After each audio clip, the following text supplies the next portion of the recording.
안녕하세요. 오늘도 데이터 모델링 하는데 오늘은 데이터 모델링의 논리 모델링 부분을 하겠습니다. 일단 논리 모델링에 들어가기 앞서서 우리가 저번 시간에 데이터 모델링의 전반적인 흐름을 설명을 드렸는데 그 흐름을 다시 짚고 설명을 듣는 것이 더 효율적일 것 같아서 그래서 먼저 데이터 모델링이 전반적으로 어떻게 이루어지는지에 대해서 먼저 설명하겠습니다. 제가 얘기했지만 데이터 모델링이란 크게 세 가지 작업으로 이루어진다고 얘기를 했죠. 분석 단계와 그리고 설계 단계 그리고 구현 단계 그리고 이 각각의 단계를 같이 많은 사람들과 협업을 하려면 데이터 표준이 필요하다고도 얘기를 했습니다.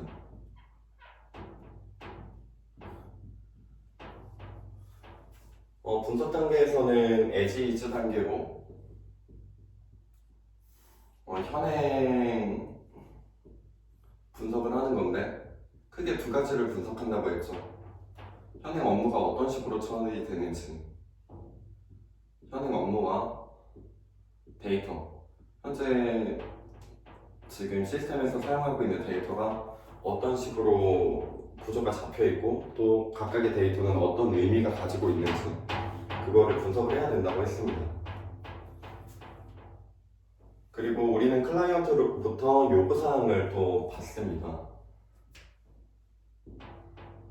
요구사항 정의서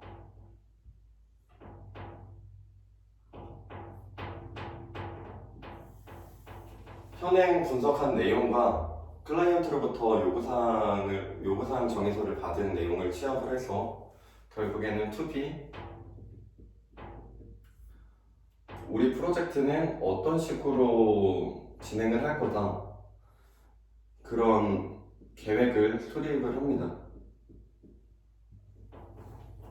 현재 우리가 진행하려고 하는 프로젝트가 가지고 있는 현행 내용들은 어떤 내용들인지 분석을 하고 업무가 어떤 식으로 처리가 되고 그 각각의 데이터는 어떤 의미를 가지고 있는지 분석을 하고 그리고 클라이언트로부터 받은 요구사항 정의서를 취합을 해서 to B 우리 프로젝트는 앞으로 이렇게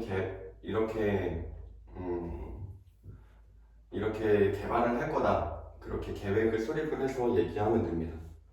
그리고 나서 이제 분석 단계인데 분석 단계는 크게 두 가지 작업으로 이루어진다고 얘기를 했죠. 첫 번째는 개념 모델링 그리고 두 번째는 논리 모델링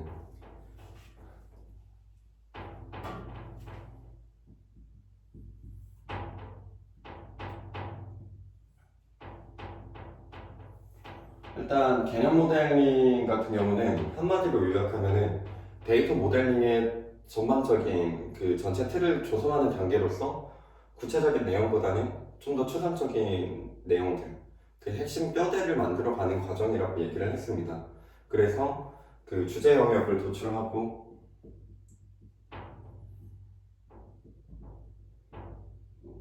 그리고 그에 맞는 핵심 엔티티를 정의합니다.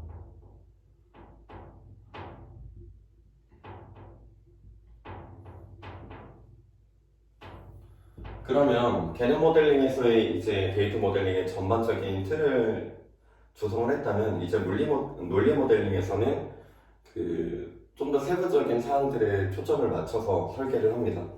그 대상이 이제 엔티티 우리가 핵심 엔티티 말고도 다른 엔티티들이 많은데 그 엔티티들을 다 정의를 해줘야 되고요. 그리고 각각의 엔티티 간의 관계를 설정을 해줘야 됩니다. 마지막으로 각 엔티티에서 어떤 속성들을 관리할지 각각의 속성들에 대해서 꼼꼼하게 도출을 해야 됩니다.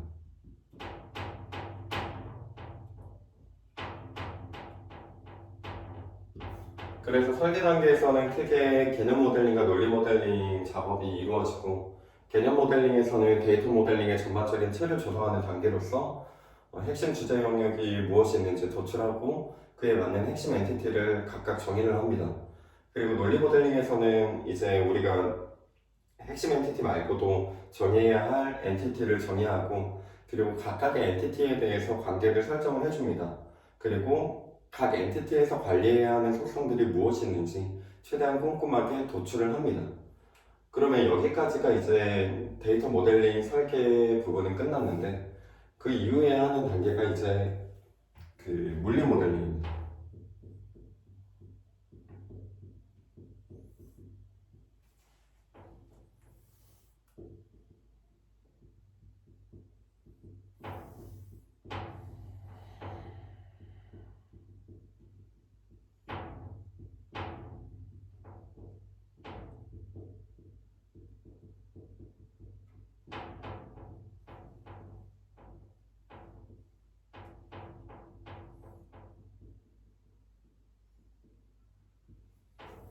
이제 설계 단계가 끝났으면 이 설계 내용을 바탕으로 이제 실질적으로 RDBS 내용을 구현을 합니다. 그래서 물리 모델링에서는 크게 세 가지 단계로 이루어지는데 테이블을 설계를 하고 각 엔티티에 맞는 테이블을 설계하고 그리고 각 테이블에서 무결성은 어떤 식으로 처리할 건지에 대해서 설계를 하고 그리고 그 오브젝트도 설계를 합니다. 뭐 오브젝트라고 하면은 예를 들어서 인덱스는 어떤 컬럼들을 설정을 할 거고 그 각 컬럼들의 순서는 어떤 식으로 배치를 할 건지 그리고 이 인덱스는 어떤 테이블에서 또 공유를 할 건지 그 내용에 대해서 생각을 하고 이제 설계를 아니 이제 구현을 하면 됩니다. 근데 제가 항상 얘기를 했지만 데이터 모델링이 이렇게 세 가지 과정으로 처리가 될 때 이 작업은 혼자 하는 것이 아니고 그 클라이언트와 같은 이해 관계자들과 함께 협업을 하는 작업이기 때문에 그 의사소통을 원활히 진행하기 위해서 데이터 표준이라는 것을 만들죠. 그래서 데이터 표준은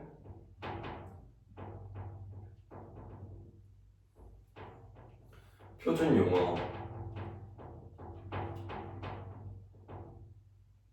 표준 용어를 사용하고 그리고 표준 단어, 뭐 표준 도메인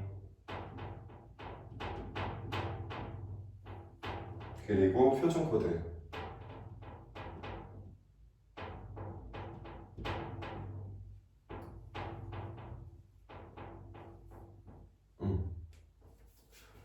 그래서 이게 데이터 모델링의 전반적인 흐름입니다.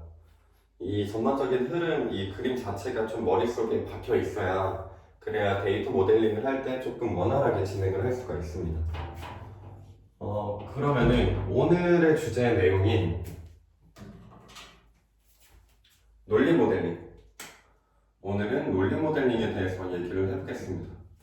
사실 논리 모델링이라는 것은 우리가 앞전에 개념 모델링은 데이터 모델링의 계략적인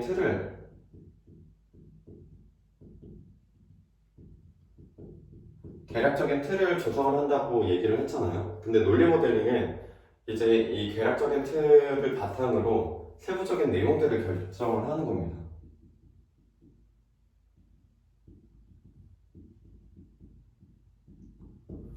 그래서 그 세부적인 내용을 결정함에 있어서 뭐 엔티티를 정의한다든지 주제 영역 그 핵심 엔티티에 대해서 파생 엔티티 뭐 파생 엔티티 1억 이런 것들을 정의를 하고 그리고 각 엔티티의 관계를 정의하고 또 속성도 최대한 도출을 합니다.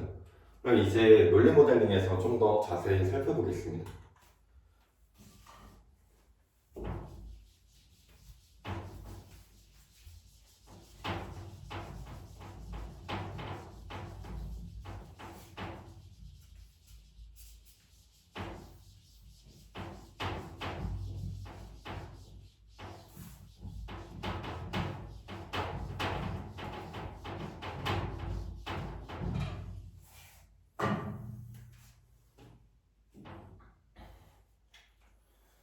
자, 논리 모델링이란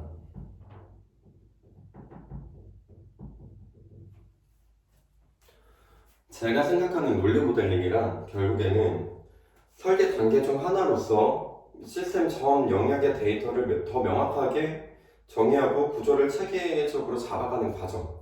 그래서 세부적인 내용들을 결정을 한다라고 얘기를 했어요. 그거를 써보면 이제 설계의 단계 중 하나로서 시스템 전 영역의 데이터를 더 명확하고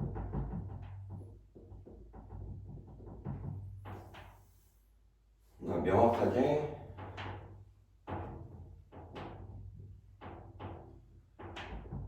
정의하고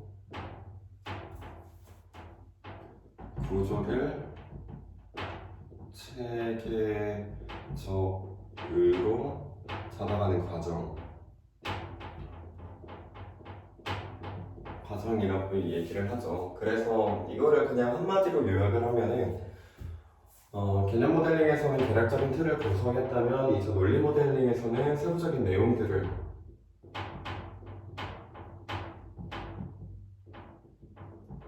결정한다 라고 볼 수 있겠습니다. 그래서 제가 아까 그림에서도 그렸다시피 크게 세 가지 작업을 하죠. 엔티티를 정의를 하고, 그리고 관계를 정의를 한 뒤 각 엔티티 간의 속성들이 관리하는 속성들이 뭐가 있는지도 정의를 해야 합니다. 그래서 크게 이 세 가지 작업을 처리를 하는데 여기에서 정의하는 엔티티가 무엇인지 좀 더 명확하게 써보면은 이제 그 개념 모델링에서 핵심 엔티티를 도출을 했으니까 핵심 엔티티를 중심으로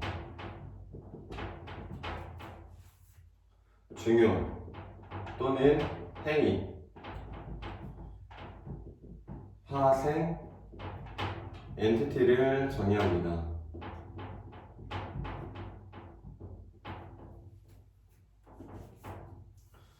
그리고 각 정의된 엔티티 간의 관계를 설정하죠.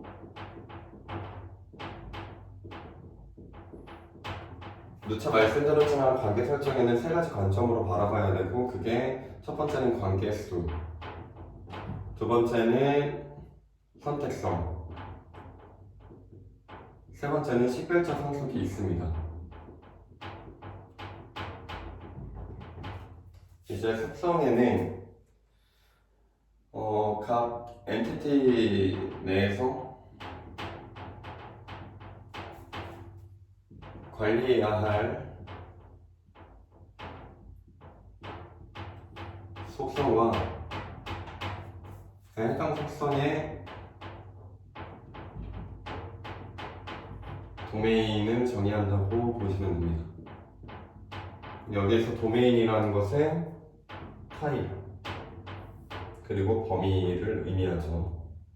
얘네가 가차 타입인지 아니면은 인트 정수형 타입인지, 그리고 얘네의 범위가 어떻게 될 건지, 뭐 예를 들어서 우리가 사용 여부를 결정하는 속성이 있다고 하면은 주로 y하고 n으로 데이터를 관리하죠.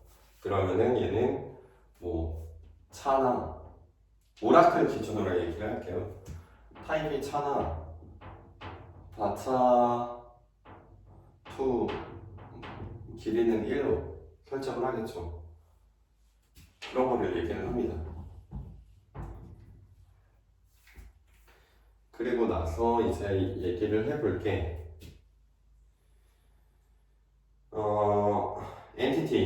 엔티티에 대해서 좀 더 명확하게 살펴볼게요.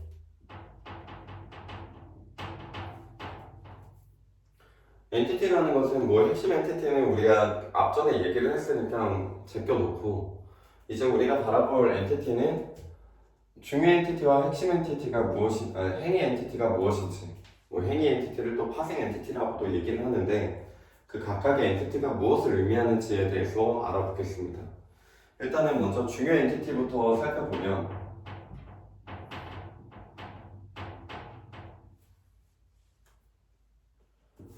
중요 엔티티란 그 비즈니스 상에서 아니면 업무 행위에서 업무 행위를 대표하는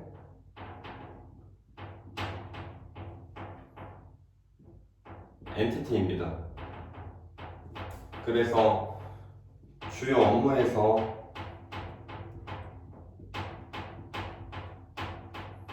반복해서 발생하는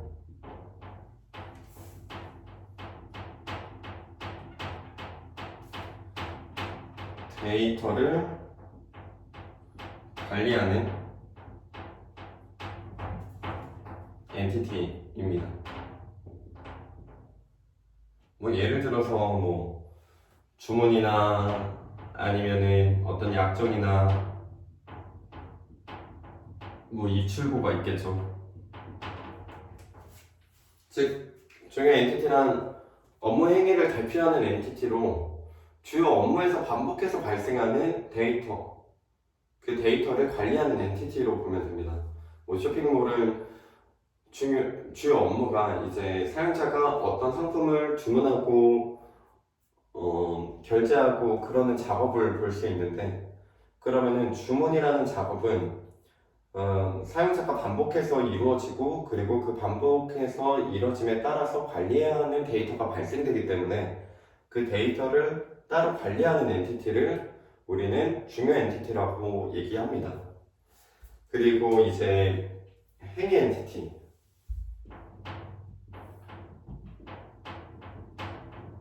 뭐 파생 엔티티라고도 합니다.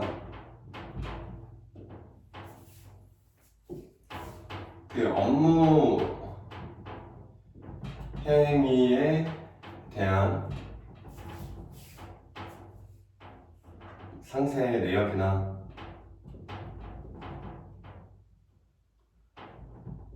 업무 결과에 대한 상태를 나타내는 엔티티입니다. 뭐 예를 들어서 뭐 상세, 상태, 이력, 기타, 뭐 내역이나 아니면은 교차 테이블, 교차 엔티티를 얘기를 하죠. 그러니까 업무 행위에 대한, 여기서 얘기하는 중요 엔티티에 대한 상세 내역이나 업무 결과에 대한 상태를 나타내는 엔티티를 의미하죠. 뭐 예를 들어서 우리가 여기서 봤던 게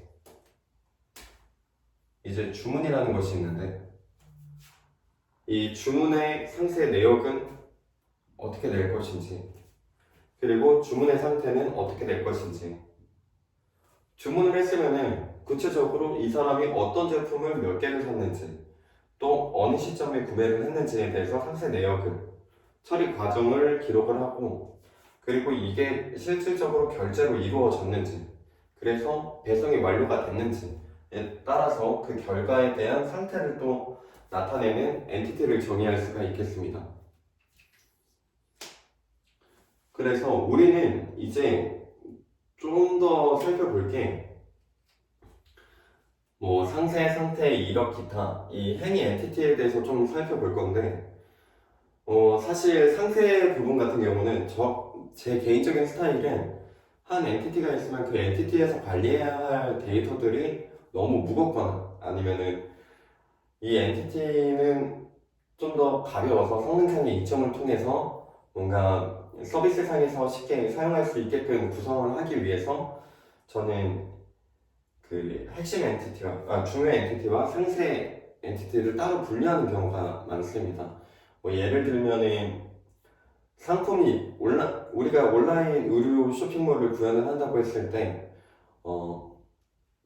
상품이 있으면은 그 상품에 대한 구체적인 내용, 뭐 구체적인 이미지 이런 것들은 사실 특정 테이블에서 관리하기에는 하나의 테이블에서 관리하기에는 너무 무거우니까 너무 데이터가 크니까 저는 따로 상세 테이블을 나눠서 관리를 하거든요. 그렇게 되면은 좀 더 단순한 조회 처리를 하는 과정에 있어서 성능상의 이점을 얻을 수가 있겠죠. 그럴 경우 상태를 하고 상태 같은 경우는 지금 이 뭐 주문 상태로 얘기를 했을 때 이 해당 고객이 주문한 이 상태가 어떤 식으로 변화했는지를 추적하려고 그 내용을 추적하려고 만드는 경우가 많습니다.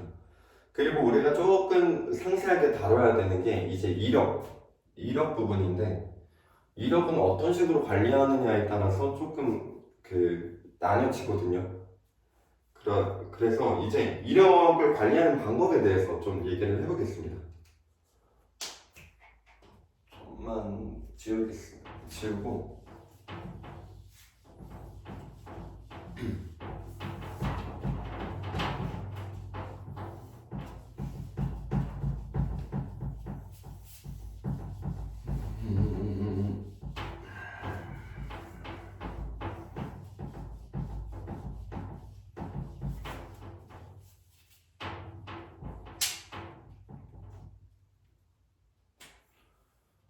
이력을 관리하는 방법에는 크게 5가지가 있거든요.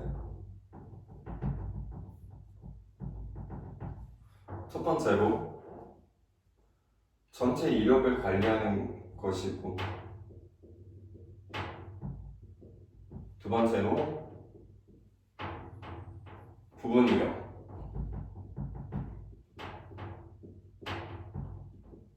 관리가 있고, 세 번째로 이제 선분 이력,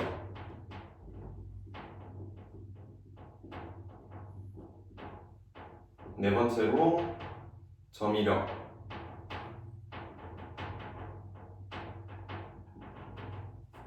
마지막으로 현재가 포함 이력 관리가 있습니다.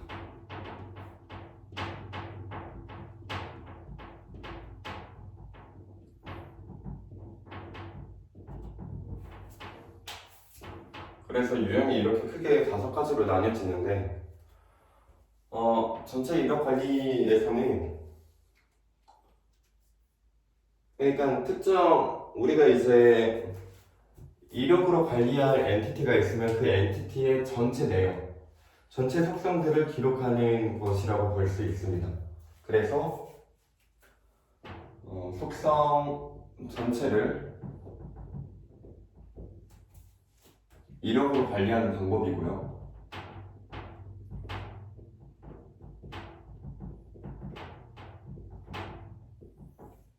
두 번째는 전체 이력과는 반대로 속성 전체를 이력으로 관리하는 것이 아니라 이제 변경된 속성에 대해서만 이력으로 관리하는 방법입니다.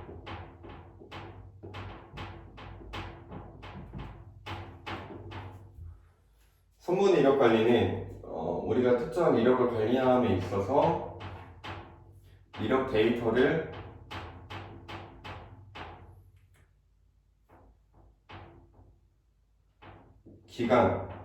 기간으로 관리하는 방법입니다.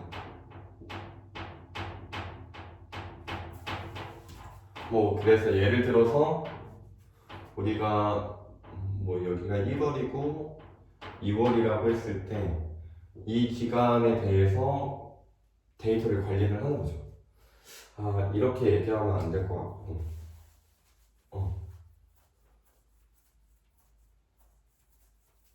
사용자가 특정 엔티티를 이제 변경을 했는데 1월 달에 한번 변경하고 2월 달에 한번 이렇게 변경을 한다고 했을 때 이 변경되지 않은 데이터들 그 기간을 쭉 관리를 해서 결국엔 테이블에 어떤 식으로 나타나면 엔티티에 어떻게 나타나면 여기에 만약에 이제 우리가 변경된 데이터를 기록을 한다고 했을 때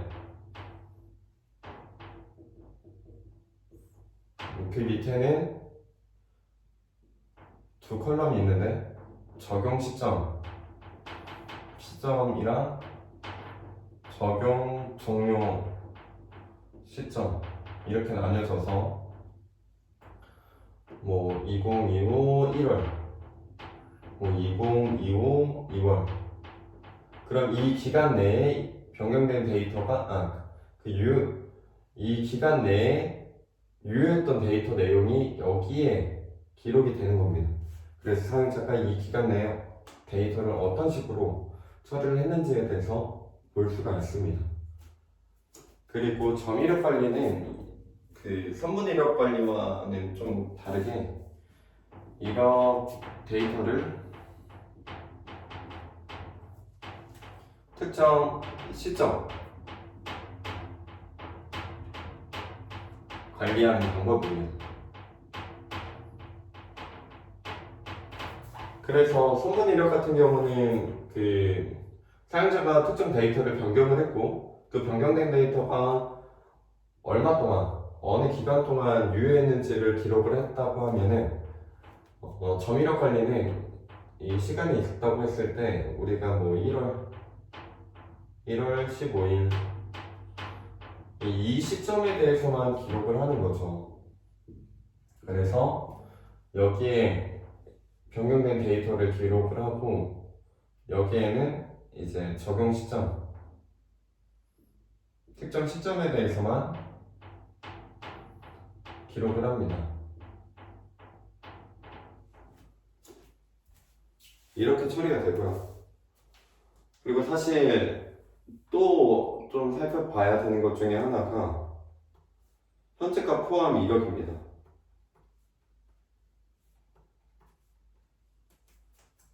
현재가 포함 이력 관리란 이력 데이터 내에 현재 값을 포함하는 경우거든요.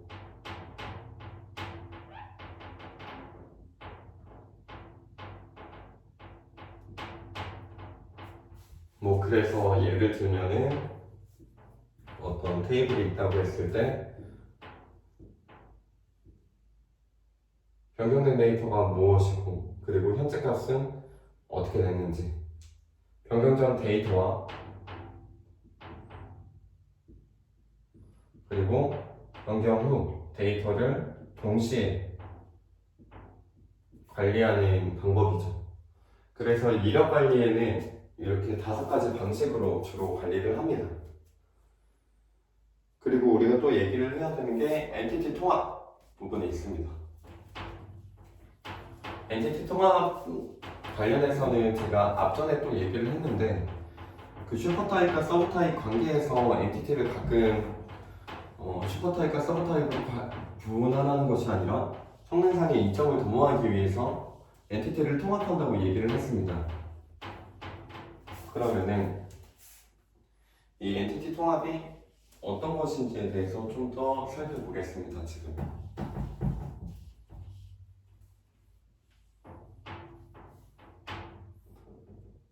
엔티티 통합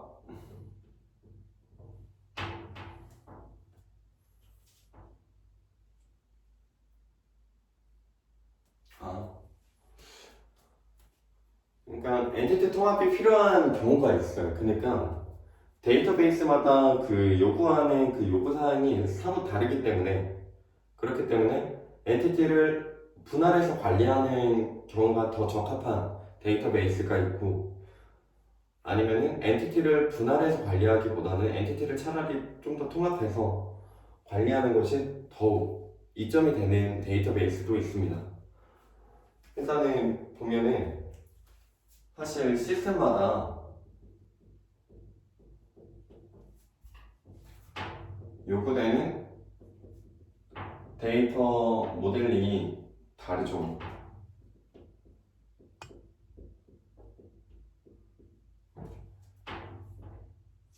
그래서 따라서 그 시스템에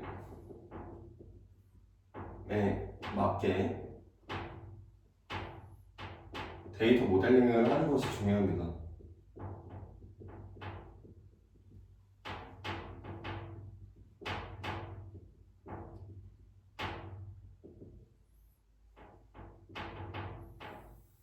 OLTP, 온라인 트랜잭션 처리가 중요시되는 데이터베이스 환경에서는 데이터 모델링을 최대한 정교화 처리를 하는 것이 중요하죠. 즉, 엔티티를 통합해서 관리하기보다는 엔티티를 분리해서, 분할해서 관리하는 게 좀 더 적합한 환경입니다. 그래서 이 환경에서 중요한 것은 결국에는 데이터 무결성을 보장을 하는 것인데,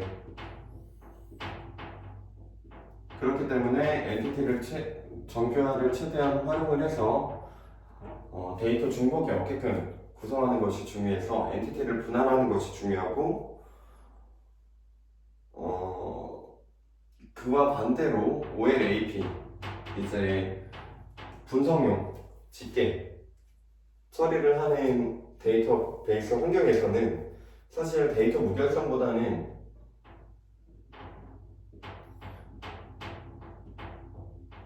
성능이 더 중요하죠. 왜냐하면 여기 같은 OLAP 환경에서는 주로 다루는 데이터의 단위가 매우 크기 때문에 한 달을 주기로 쌓인 데이터를 대상으로 분석을 한다든지 아니면 1년, 몇 년에 걸쳐서 쌓인 데이터를 대상으로 처리를 하기 때문에 여기에서는 사실 정규화를 막 해놓으면 이 시스템의 성능이 떨어지기 때문에 여기에서는 성능적인 측면을 고려해서 대규모 데이터를 활용한다는 점을 고려해서 엔티티를 통합해서 관리하는 경우가 많습니다.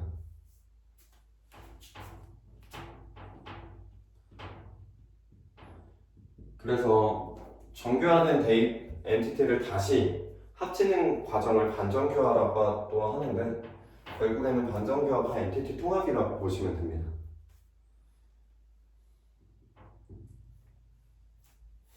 그리고 마지막으로 관계 정의가 있겠죠.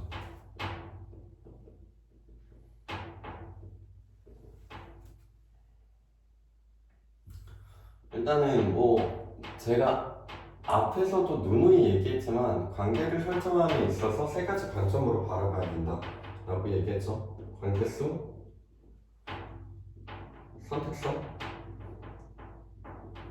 그리고 식별체 상성.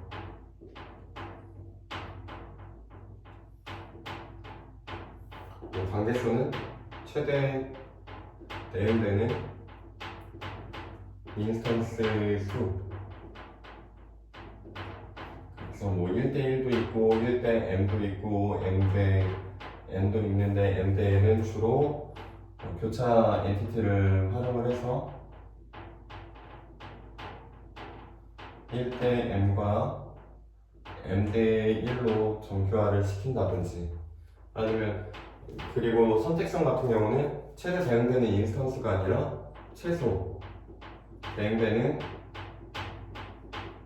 인스턴스 수를 의미하고, 이거를 다른 말로 얘기하면은 특정 엔티티가 존재한다고 가정을 했을 때 그 반대편 엔티티는 반드시 존재해야 되는지 아니면 선택적으로도 존재해도 되는지, 그래서 필수 여부를 따진다고 얘기했죠. 그래서 얘 같은 경우는 선택인 경우도 있고 선택 필수인 경우도 있고 필수인 경우도 있죠. 마지막으로 식별자 상속은 각 엔티티 간의 긴밀한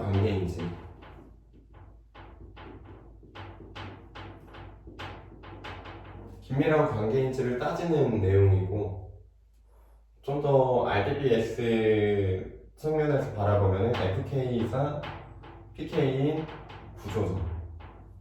그래서 식별자 상속을 설정을 해두면은 특정인 A라는 테이블에서 사용하고 있는 인덱스를 B라는 테이블에서도 공유해서 사용할 수가 있고, 하지만 식별자 상속을 무분별하게 너무 많이 설정을 할 경우에는 애플리케이션을 구현하는 시점에서 조인을 많이 처리해야 한다든지 그런 불편함이 있었죠.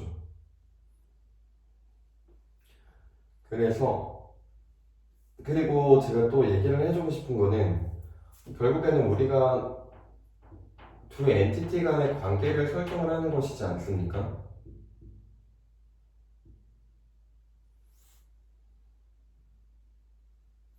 근데 이렇게 관계를 설정을 할 때 A와 B라는 엔티티가 있을 때 A의 기준에서 B를 봐야 하고 또 B의 기준에서 A를 바라봐야 됩니다.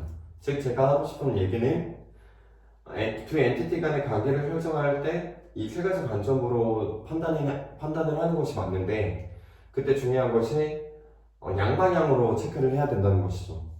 A를 기준으로 B를 바라봐서 세 가지 관점으로 관계가 어떤 식으로 설정될지 판단을 했다면은 이제는 B의 관점으로 B를 기준으로 A를 바라봤을 때 이 세 가지 관점이 어떤 식으로 처리가 되는지 확인을 해야 된다는 것입니다.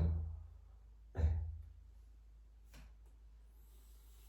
그래서 오늘은 여기까지만 하겠습니다.